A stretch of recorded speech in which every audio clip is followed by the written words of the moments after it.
ಕತೆ ನಿಮ್ಮ ಭಾವ ಚಾನಲ್ಗೆ ಸ್ವಾಗತ. ಈ ಹೃದಯ ಗೀತೆ ನಿನಗಾಗಿ ಸಂಚಿಕೆ 95. ಮಧ್ಯಾಹ್ನ ಹೋಟೆಲ್ನಲ್ಲಿ ಅವಳಾಡಿದ ಮಾತುಗಳು ಈಗ ಮನಸ್ಸಿಗೆ ಅತಿ ಹಿಡಿಸಿದ್ದವು. ಎಷ್ಟೇ ಕೋಪವಿದ್ದರೂ ಗಂಡನನ್ನು ಬಿಟ್ಟು ಕೊಡದವಳಲ್ಲವೇ, ಜೊತೆಗೆ ತಾನಾಡಿದ ಮಾತುಗಳು ತಪ್ಪೆನಿಸಿದ್ದವು ಈಗ ಅವನಿಗೆ. ರಾಯರು ಸರಿಯಾಗಿಯೇ ತಿಳಿಸಿ ಹೇಳಿದ್ದರು. ಅವಳಿನ್ನೂ ಲ್ಯಾಪ್ಟಾಪ್ ಹಿಡಿದೇ ಕುಳಿತಿದ್ದಳು. ಅವ ಬಾಗಿಲು ದೂಡಿ ಒಳ ಬಂದಾಗ ಮತ್ಯಾರು ಬಂದರೋ ಎಂದು ತಲೆ ಎತ್ತಿ ನೋಡಿದವಳು ಶಿವನನ್ನು ಕಂಡು ಮತ್ತೆ ತಲೆ ತಗ್ಗಿಸಿದಳು. ಅವ ಮಾತನಾಡದೆ ಬಂದು ಅವಳ ಮುಂದೆ ಕುಳಿತ.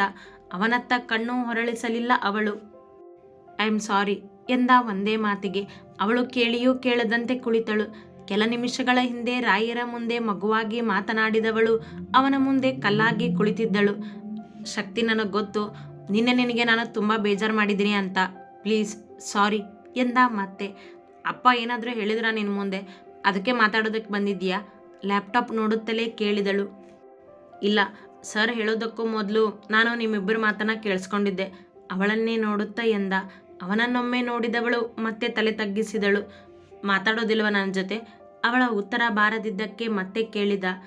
ಲ್ಯಾಪ್ಟಾಪ್ ಮುಚ್ಚಿ ಮೇಲೆದ್ದವಳು ಎದುರಿಗಿದ್ದ ಟೇಬಲ್ ಮೇಲೆ ಲ್ಯಾಪ್ಟಾಪ್ ಇಟ್ಟು ನಡೆದು ಬಿಟ್ಟಳು ಕೋಣೆಯಿಂದ ಹೊರಗೆ. ತುಂಬಾ ಬೇಜಾರಾಗಿದೆ ಅನಿಸುತ್ತೆ ಅವಳಿಗೆ. ಇರಲಿ, ಸಮಾಧಾನ ಮಾಡ್ತೀನಿ ಎಂದುಕೊಂಡ ಶಿವ ಎದ್ದು ಹೊರ ನಡೆದ. ಎಲ್ಲರ ಜೊತೆ ನಗುತ್ತಲೇ ಮಾತನಾಡಿದ ಶಕ್ತಿ ಶಿವನನ್ನು ನೋಡುವ ಕರುಣೆಯನ್ನು ತೋರಲಿಲ್ಲ. ಅವಳ ತಟ್ಟೆಗೆ ಬಡಿಸುವುದು, ಅವಳ ಜೊತೆ ಮಾತಿಗಿಳಿಯುವುದು, ಪದೇ ಪದೇ ಅವಳನ್ನೇ ಕರೆಯುವುದು, ಎಲ್ಲ ಪ್ರಯತ್ನ ಮಾಡಿಯೂ ಸೋತು ಹೋದ ಶಕ್ತಿಯ ಕೋಪಕ್ಕೆ. ನಾಳೆ ಎಲ್ಲರೂ ಊರಿಗೆ ಹೋಗ್ಬಿಡಿ ನೀವು ಎಂದ ಶಿವ ಎಲ್ಲರೂ ಊಟ ಮುಗಿಸಿ ಮಾತನಾಡುತ್ತಾ ಕುಳಿತಾಗ. ಅವನೆಂದ ಮಾತು ಎಲ್ಲರಿಗೂ ಆಶ್ಚರ್ಯವೇ. ಶಿವ, ಯಾಕೆ ಹಾಗೆ ಹೇಳ್ತಿದ್ಯಾ? ಹಾಗೆಲ್ಲ ಯಾರಿಗೂ ಹೋಗಿ ಅನ್ಬಾರ್ದು ಎಂದರು ರಾಯರು ಅವನನ್ನೇ ನೋಡುತ್ತಾ. ಅದು ಹಾಗಲ್ಲ ಸರ್, ನನ್ನ ಕೆಲಸದ ಬಗ್ಗೆ ಎಲ್ರಿಗೂ ಗೊತ್ತಿದ್ದದ್ದೇ. ಯಾವಾಗ ಯಾರಿಗೆ ಏನಾಗುತ್ತೋ ಅನ್ನೋ ಭಯ ನನಗೆ ಇದ್ದೇ ಇರುತ್ತೆ. ಅದೇ ಇವರೆಲ್ಲ ಸೇಫ್ ಆಗಿ ಒಂದು ಜಾಗದಲ್ಲಿ ಇದ್ದರೆ ನನಗೆ ಟೆನ್ಷನ್ ಕಡಿಮೆ ಇರುತ್ತೆ ಎಂದ ಎಲ್ಲರನ್ನೂ ನೋಡುತ್ತಾ. ಯಾರೊಬ್ಬರೂ ಮಾತನಾಡಲಿಲ್ಲ. ಕೇಸ್ ಟೆನ್ಷನ್ ತುಂಬ ಇದೆ ನನಗೆ. ಅಲ್ಲದೆ ಆ ಡ್ರಗ್ ಕೇಸ್ನಲ್ಲಿ ಯಾವಾಗ ಏನು ಅಂತ ಒಂದೂ ಹೇಳೋಕ್ಕಾಗೋದಿಲ್ಲ. ನೀವೆಲ್ಲ ಅಲ್ಲೇ ಆರಾಮಾಗಿ ಇರಿ, ಅಥವಾ ಚಿಕ್ಕಮಗಳೂರಿಗೆ ಹೋಗಿ. ಅಲ್ಲಿವರೆಗೂ ಯಾರೂ ತಲುಪೋದಿಲ್ಲ. ನಾನು ಆಗಾಗ ಬರ್ತೀನಿ. ನೀನು ಹೇಳ್ದಾಗೆ ಆಗಲಿ ಶಿವ, ಆದರೆ ಒಂದೆರಡು ದಿನ ನೀನು ನಮ್ಮ ಜೊತೆ ಇರುವಂತೆ ಬಾ. ಇಷ್ಟು ವರ್ಷ ನಿನ್ನಿಂದ ದೂರ ಇದ್ದಿದ್ದೇ ಸಾಕಾಗಿದೆ ನನಗೆ. ಇನ್ನೂ ಹಾಗೆ ಇರೋ ಅಂದರೆ ಆಗೋದಿಲ್ಲ ಎಂದರು ಮೀನಾಕ್ಷಿ. ಅತ್ತೆ, ಯಾರೂ ಎಲ್ಲಿಯೂ ಹೋಗೋದು ಬೇಡ, ಇಲ್ಲೇ ಇರೋಣ ಎಲ್ಲರೂ ಒಟ್ಟಿಗೆ. ಅವನು ಪೊಲೀಸ್ ಅಲ್ವಾ, ಎಲ್ಲರನ್ನೂ ಸೇಫಾಗಿ ನೋಡ್ಕೋತಾನೆ. ಅವನಿಂದ ಆಗದಿದ್ರೆ ನಾನು ಪೊಲೀಸ್ ಸೆಕ್ಯೂರಿಟಿ ತಗೋತೇನೆ ಮನೆಗೆ ಎಂದಳು ಶಕ್ತಿ ಅವನನ್ನು ನೋಡದೆ. ಇದೇ ಅಹಂಕಾರನೇ ಬೇಡ ಅನ್ನೋದು ಶಕ್ತಿ. ನಾನು ನಿನ್ನ ಹತ್ರ ಹಣ ಅಧಿಕಾರ ಇದೆ ಅಂತ ನಿನಗೆ ಹೇಗೆ ಬೇಕೋ ಹಾಗೆ ಮಾತಾಡೋದಲ್ಲ. ನಾನು ಪೊಲೀಸ್ ಆಗಿದ್ರೂ ಮನುಷ್ಯನೇ. ನನಗೂ ಫ್ಯಾಮಿಲಿ ಅನ್ನೋ ಸೆಳೆತ ಇದೆ. ನನ್ನ ಫ್ಯಾಮಿಲಿ ಸೇಫ್ಟಿಗೋಸ್ಕರ ನಾನು ಎಲ್ಲನೂ ಮಾಡ್ತಿರೋದು. ಎಲ್ಲರೂ ಇಲ್ಲೇ ಮನೆಯಲ್ಲೇ ಕುತ್ಕೊಳ್ಳೋದಕ್ಕಾಗುತ್ತಾ? ಇಲ್ಲ, ಹೊರಗೆ ಹೋಗಲೇಬೇಕು. ಆಗ ಎಲ್ಲರ ಜೊತೆಗೂ ನಾನು ಸೇಫ್ಟಿಗೋಸ್ಕರನೇ ಸುತ್ತಾಡೋಕ್ಕೆ ಆಗೋದಿಲ್ಲ. ಅದೇ ಇವರೆಲ್ಲ ಊರಲ್ಲಿ ಇದ್ದರೆ ಸೇಫ್ ಆಗಿರ್ತಾರೆ ಅನ್ನೋ ನಂಬಿಕೆ ನನಗೆ. ಅಲ್ಲಿ ನಾನು ಎಲ್ಲ ಸೆಕ್ಯೂರಿಟಿ ಇಟ್ಟಿದ್ದೀನಿ ಎಂದ ಶಕ್ತಿಯನ್ನೇ ನೋಡುತ್ತಾ. ಶಕ್ತಿ, ಅವನು ಹೇಳ್ದಾಗೆ ಆಗಲಿ ಬಿಡು. ನಾವು ನಾಳೆನೇ ಊರಿಗೆ ಹೋಗ್ತೀವಿ. ನೀವಿಬ್ಬರು ವಾದ ಮಾಡಿಬಿಡಿ ಅದಕ್ಕೆ ಎಂದರು ಗಂಗಾಧರ್. ಎಲ್ಲರೂ ಅವನ ಪರವಾಗಿ ಹೋಗೋದಿದ್ರೆ ಇಲ್ಲಿ ನನ್ನ ಅವಶ್ಯಕತೆ ಯಾರಿಗಿದೆ? ಕೋಪದಿಂದ ಎಂದವಳು ಮೇಲೆದ್ದು ರಾಯರನ್ನು ನೋಡುತ್ತಾ. ನಾನು ನಿಮಗೆ ನಿನ್ನೆನೇ ಹೇಳಿಲ್ವಾ ಅಪ್ಪ, ನಿಮ್ಮ ಶಿವನಿಗೆ ಎಲ್ಲರೂ ಒಟ್ಟಾಗಿರೋದು ಇಷ್ಟ ಇಲ್ಲ ಅಂತ? ಕೊಂಚ ಜೋರು ಧ್ವನಿಯಲ್ಲಿ ಎಂದು ಕೋಣೆಯತ್ತ ನಡೆದು ಬಿಟ್ಟಳು. ಅವಳ ಮನ ಮೊದಲೇ ಸರಿ ಇರಲಿಲ್ಲ. ನೋವಲ್ಲಿದ್ದವಳಿಗೆ ಶಿವ ಮಾತನಾಡಿದ ಮಾತುಗಳು ಏಕೋ ಹಿಡಿಸಲಿಲ್ಲ. ಶಿವ, ಅವಳು ತುಂಬ ಕೋಪ ಮಾಡ್ಕೊಂಡಿದ್ದಾಳೆ, ಹೋಗು ಅವಳನ್ನು ಸಮಾಧಾನ ಮಾಡು ಎಂದರು ಸುಮತಿ ಶಿವನನ್ನು ನೋಡುತ್ತಾ. ಶಿವ, ಒಂದು ನಿಮಿಷ, ನಾನೊಂದು ಯೋಚನೆ ಮಾಡಿದ್ದೀನಿ ಎಂದರು ರಾಯರು. ಎಲ್ಲರೂ ಅವರನ್ನೇ ನೋಡಿದರು. 2 ದಿನ ಕಳೆದ್ರೆ ಶಕ್ತಿ ಹುಟ್ಟಿದ ಹಬ್ಬ ಇದೆ. ಇವರೆಲ್ಲ ಇಲ್ಲೇ ಇದ್ದು ಅವಳು ಬರ್ತ್ಡೇ ಫಂಕ್ಷನ್ ಮುಗಿಸ್ಕೊಂಡು ಹೋಗಲಿ. ಅಷ್ಟರಲ್ಲಿ ನೀನು ಅವಳಿಗೆ ಹೇಗೆ ಸಮಾಧಾನ ಮಾಡ್ತೀಯೋ ನೋಡು. ಯಾಕಂದರೆ ಅವಳು ಎಲ್ಲ ಸಮಸ್ಯೆನೂ ಬಗೆಹರಿಸಿದ್ದೇ ಎಲ್ಲರೂ ಒಟ್ಟಿಗೆ ಇರಬೇಕು ಅಂತ ಎಂದರು ಶಿವನನ್ನೇ ನೋಡುತ್ತಾ. ಸರಿ ಸರ್, ಹಾಗೆ ಆಗಲಿ ಎಂದವ ಮೇಲೆದ್ದು ಕೋಣೆಯತ್ತ ನಡೆದ. ಬಾತ್ರೂಮಿನಲ್ಲಿದ್ದಳೆಂದು ನೀರಿನ ಶಬ್ದವೇ ಹೇಳಿತು. ಕೋಣೆಯ ಲೈಟ್ ಆರಿಸಿ ಮಂಚಕ್ಕುರುಳಿದ ಸುಮ್ಮನೆ. ನಿಮಿಷಗಳಲ್ಲಿ ಸೀರೆ ಬದಲಾಯಿಸಿ ಬಂದ ಶಕ್ತಿ ಅವನ ಪಕ್ಕದಲ್ಲಿ ಸದ್ದಿಲ್ಲದೆ ಮಲಗಿದಳು ಬಂದು. ಕ್ಷಮಿಸ್ಬಿಡು ಈ ಪಾಪಿ ಗಂಡನ್ನ, ನಾಟಕೀಯವಾಗಿ ಎಂದ ತನಗೆ ಬೆನ್ನು ಮಾಡಿ ಮಲಗಿದವಳನ್ನು ನೋಡುತ್ತಾ. ಅವಳ ಉತ್ತರವೇ ಇಲ್ಲ. ಸಪ್ಲೈಯರ್ ಹೆಂಡ್ತಿ, ನಿನಗೆ ಹೇಳ್ತಿರೋದು ನಾನು ಎಂದ ಅವಳ ಕುತ್ತಿಗೆಯತ್ತ ತನ್ನ ಉಸಿರು ತಾಕಿಸುತ್ತಾ. ಕೋಪ ಮರೆತಿದ್ದ, ಪ್ರೀತಿ ಇತ್ತು ಮಾತುಗಳಲ್ಲಿ. ನನಗೆ ತುಂಬ ಸುಸ್ತಾಗಿದೆ. ಬೆಳಗ್ಗೆ ಬೇಗ ಹೋಗಬೇಕು ಆಫೀಸ್ಗೆ. ಸೊ ಪ್ಲೀಸ್, ನಾನು ಮಲಗಬೇಕು. ಅವನತ್ತ ತಿರುಗದೆ ಎಂದವಳು ಕಣ್ಮುಚ್ಚಿದಳು. ಇಷ್ಟೊಂದು ಕೋಪನ ಶಕ್ತಿ ನನ್ನನ್ನು ದೂರ ಇಡೋ ಅಷ್ಟು ಎಂದ ಮತ್ತೆ ಅವಳ ಕೈ ಸವರುತ್ತಾ. ಪ್ಲೀಸ್ ಶಿವ. ಅವನ ಕೈ ಸರಿಸಿ ರೇಗಿದಳು ಕೊಂಚ ಒರಟಾಗಿ. ಅವ ಪಕ್ಕದಲ್ಲಿ ಮಲಗಿಬಿಟ್ಟ, ಮಾತನಾಡದೆ. ಮತ್ತೆ ಜಗಳ ಬೇಡವಾಗಿತ್ತಲ್ಲ. ನಿಮ್ಮ ಮಗಳಿಗೆ ಕೋಪ ಜಾಸ್ತಿನೇ ಇದೆ ಸರ್ ಎಂದವ ಸ್ಟೇಷನ್ನಿಗೆ ಹೊರಟು ನಿಂತಿದ್ದ. ರಾಯರು ಗಾರ್ಡನ್ನಿನಲ್ಲಿ ನಿಂತಿದ್ದರು ಸ್ವಚ್ಛ ಮಾಡಿಸುತ್ತಾ. ಶಕ್ತಿ ಬೇಗ ಎದ್ದು ಹೋಗಿದ್ದಳು ಆಫೀಸಿಗೆ. ಶಿವನಿಗೆ ಮಾತನಾಡಲು ಸಿಕ್ಕಿರಲಿಲ್ಲ. ಅವಳು ಹೋಗುವ ಹೊತ್ತಿಗೆ ಅವನಿನ್ನೂ ಮಲಗಿದ್ದ. ಅವಳಿಗೆ ನೀನು ಅಷ್ಟು ಬೇಜಾರು ಮಾಡಿದೀಯಾ ಅಂತ ಯಾಕೆ ಅನ್ಕೋಬಾರ್ದು ಪ್ರಶ್ನಿಸಿದರು ಅವನನ್ನೇ. ಸರಿಯಾಗಿ ಹೇಳ್ತೀರಾ ನೀವು ಎಂದವ ನಕ್ಕ ಅವರ ಜೊತೆ. ಈ ವರ್ಷ ಅವಳು ಹುಟ್ಟಿದಬ್ಬಕ್ಕೆ ಗಿಫ್ಟ್ ಸೆಲೆಕ್ಟ್ ಮಾಡೋಕ್ಕೆ ಬರ್ತೀಯೋ ಇಲ್ವೋ ನನ್ನ ಜೊತೆ? ಕಳೆದ ವರ್ಷ ಅವನೇ ಅವಳ ಉಡುಗೊರೆ ಆರಿಸಿದ್ದನಲ್ಲ ನೆನಪಿಸಿಕೊಂಡು ಕೇಳಿದರು. ಏನು ತಗೋಬೇಕು ಅಂದ್ಕೊಂಡಿದ್ದೀರಾ? ಅದು ನಾನು ಕರ್ಕೊಂಡು ಹೋದಾಗಲೇ ನಿನಗೆ ಗೊತ್ತಾಗೋದು.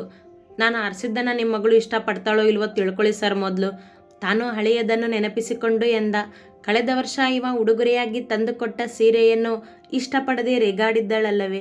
ಈಗಲೂ ಕೋಪಿಸಿಕೊಂಡಿರುವಳಲ್ಲ ಅವನ ಮೇಲೆ. ಹಾಗಾಗಿ ಕೇಳಿದ ಅವ. ಈಗ ನಾನು ಬೇಡ ಅಂದರೂ ಅವಳು ಬಿಡೋದಿಲ್ಲ ನಿನ್ನ ಉಡುಗೊರೆಯನ್ನು. ಕೋಪದಲ್ಲಿದ್ದಾಳೆ ಸರ್, ಹೇಳೋಕ್ಕಾಗೋದಿಲ್ಲ. ಸಂಜೆ ಕಾಲ್ ಮಾಡ್ತೀನಿ ಶಿವ, ಸಿಗ್ತೀಯಾ ತಾನೆ ಕೇಳಿದರು ಅವ ತಮ್ಮ ಜೊತೆ ಬರಲೇಬೇಕೆಂದು. ಹಾಂ ಸರ್, ಏನೂ ಕೆಲಸ ಇರಲಿಲ್ಲ ಅಂದರೆ ಬರ್ತೀನಿ ಎಂದವ ಬೈಕ್ ಹತ್ತಿ ನಡೆದ. ಈಸ್ ದಿಸ್ ಓಕೆ ಬೇಬಿ ಎಂದ ಶಾನ್ ಪಕ್ಕದಲ್ಲಿದ್ದ ತನ್ನ ಮದುವೆ ಆಗುವವಳಿಗೆ ತೋರಿಸಿದ. ಅವನ ಕೈಯಲ್ಲಿ ಕೆಂಪು ಬಣ್ಣದ ತುಂಡುಡುಗೆ ಒಂದಿತ್ತು. ಯಾ ಇಟ್ಸ್ ಫೈನ್, ನಾನಿದರಲ್ಲಿ ಹಾಟಾಗಿ ಕಾಣ್ತೀನಿ ಎಂದವಳು ಅವ ಕೊಟ್ಟ ಬಟ್ಟೆಯನ್ನೇ ತೆಗೆದುಕೊಂಡಳು ಕ್ಷೀರ. ಓಕೆ ಬಾ, ಬಿಲ್ ಮಾಡಿಸೋಣ ಎಂದ ಶಾನ್ ಅವಳ ಕೈ ಹಿಡಿದು ಕೌಂಟರ್ನತ್ತ ಬರುತ್ತಿದ್ದಂತೆ. ನಮಗೂ ಏನಾದರೂ ಕೊಡಿಸ್ತೀರಾ ಸರ್ ಎಂದ ಕೇಶವ. ಶಾನ್ ಜೊತೆಗೆ ಕ್ಷೀರಳ ಮುಖವೂ ಬಿಗಿಯಿತು ಅವನನ್ನು ನೋಡಿದಾಗ. ಕೇಶವನನ್ನು ಕೋಪದಿಂದ ನೋಡುತ್ತಾ ಲೆಟ್ಸ್ ಗೋ ಕ್ಷೀರ ಎಂದ ಶಾನ್ ಅವಳ ಹೆಗಲ ಮೇಲೆ ಕೈ ಹಾಕಿ ಮುಂದೆ ಹೆಜ್ಜೆ ಇಟ್ಟ. ಅರೆ, ಯಾಕೆ ಕೋಪ ಮಾಡ್ಕೋತಿದ್ದೀರಾ? ಹೊಸದಾಗಿ ಮದುವೆ ಆಗ್ತಿರೋ ಜೋಡಿ ನೀವು, ನಮಗೇನೂ ಕೊಡಿಸೋದಿಲ್ವಾ ಅಣಕಿಸಿ ಎಂದ. ಶಾನ್, ಇವರೆಲ್ಲ ಯಾಕೆ ಪದೇ ಪದೇ ನಮ್ಮ ದಾರಿಗೆ ಅಡ್ಡ ಬರ್ತಾರೆ ಕೇಳಿದಳು ಶಾನ್ ಕೈ ಹಿಡಿದು. ಅವರಿಗೆಲ್ಲ ಕೊಬ್ಬು ಜಾಸ್ತಿ ಬೇಬಿ, ಬಾ ಹೋಗೋಣ ನಾವು ಮತ್ತೆ ಕೋಪದಿಂದ ಕೇಶವನನ್ನು ನೋಡುತ್ತಾ ಎಂದ. ಕೊಬ್ಬು ಯಾರಿಗಿದೆ ಅಂತ ತೋರಿಸ್ತೀನಿ ಬಾ ಸ್ಟೇಷನ್ನಿಗೆ ಎಂದ ಕೇಶವ ಕೋಪದಿಂದ ಅವನ ಕೊರಳ ಪಟ್ಟಿಯನ್ನೇ ಹಿಡಿದ. ಜನರೆಲ್ಲ ಇವರತ್ತ ನೋಡಿದರು. ಕೇಶು, ಬಿಡು ಅವನನ್ನು ತಡೆದ ಶಿವ ಬಂದು. ನಮಗೆ ಕೊಬ್ಬಿದೆ ಅಂತಾನೆ ಶಿವ, ಬಿಡು, ಇವತ್ತು ಇವನಿಗೆ ತೋರಿಸ್ತೀನಿ ಎಂದ ಕೇಶವ ಅವನ ಹಿಡಿತ ಬಿಡಲಿಲ್ಲ. ಬಿಡು ಕೇಶು ಜೋರು ಮಾಡಿದ ಶಿವ. ತನ್ನ ಅಂಗಿ ಸರಿ ಮಾಡಿಕೊಂಡ ಶಾನ್ ಕ್ಷೀರಳ ಕೈ ಹಿಡಿದು ಅಲ್ಲಿಂದ ನಡೆದಿದ್ದ. ನಾವು ಅವ್ರ ಮೇಲೆ ಕಣ್ಣಿಡೋದಕ್ಕೆ ಬಂದಿದ್ವಿ ಅಷ್ಟೇ, ಹೀಗೆಲ್ಲ ಮಾಡಿ ಅವಕಾಶ ಕಳ್ಕೋಬಾರ್ದು ಎಂದ ಶಿವ ಕೇಶವನ ಕೋಪ ನೋಡಿ. ಕೇಶವ ಮಾತನಾಡದೆ ಅವರು ಹೋದತ್ತ ನೋಡುತ್ತಾ ನಿಂತ. ನಡಿ ಈಗ ಸ್ಟೇಷನಿಗೆ ನೀನು, ನಾನು ಶಕ್ತಿನ ಮಾತಾಡ್ಸೋದಕ್ಕೆ ಹೋಗ್ತಿದ್ದೀನಿ ಎಂದ ಶಿವ ಅಂಗಡಿಯಿಂದ ಹೊರಗೆ ಹೆಜ್ಜೆ ಇಡುತ್ತಾ. ಮಾತಾಡ್ತಿದ್ದೀಯ ಶಕ್ತಿ ಜೊತೆ ಕೇಳಿದ್ದ ಕೇಶವನಿಗೆ ಇವರಿಬ್ಬರ ಜಗಳ ಹಿಡಿಸದ್ದು. ಹಾಂ, ಅವಳಿಗೆ ಬೇಜಾರು ಮಾಡಿದ್ದು ನಾನೇ, ಅದಕ್ಕೆ ಸಾರಿ ಕೇಳ್ತಿದ್ದೀನಿ, ಆದರೆ ಅವಳೇ ಮಾತಾಡ್ತಿಲ್ಲ. ಸರಿಯಾಗಿ ಮಾಡಿದಾಳೆ, ಹೋಗು ಸಮಾಧಾನ ಮಾಡು ಅಣಕಿಸಿದ. ಅವನನ್ನೇ ದಿಟ್ಟಿಸುತ್ತಾ ತನ್ನ ದಾರಿ ಹಿಡಿದ ಶಿವ. ಸರಳ, ಇದನ್ನ ಕೌಂಟರ್ನಲ್ಲಿ ಕೊಟ್ಬಿಡು ಎಂದ ಶಕ್ತಿ ಆಸ್ಪತ್ರೆಯಲ್ಲಿದ್ದಳು. ಮಧ್ಯಾಹ್ನದ 12 ಗಂಟೆಯಾಗಿತ್ತಷ್ಟೇ. ಆಫೀಸ್ನಲ್ಲಿ ಮೀಟಿಂಗ್ ಮುಗಿಸಿಕೊಂಡು ಆಸ್ಪತ್ರೆಗೆ ಬಂದಿದ್ದಳು. ಅಲ್ಲಿಯ ಒಂದಿಷ್ಟು ಕೆಲಸ ಮುಗಿಸಲು, ಮುನಿಸಿಕೊಂಡಿರುವ ಹೆಂಡತಿಯನ್ನು ರಮಿಸಲು ಶಿವ ಬರದಿರುವನೇನು? ಹಾಯ್ ಸಪ್ಲೈಯರ್ ಹೆಂಡತಿ ಎಂದ ಅವಳ ಚೇಂಬರಿನ ಬಾಗಿಲು ದೂಡಿ.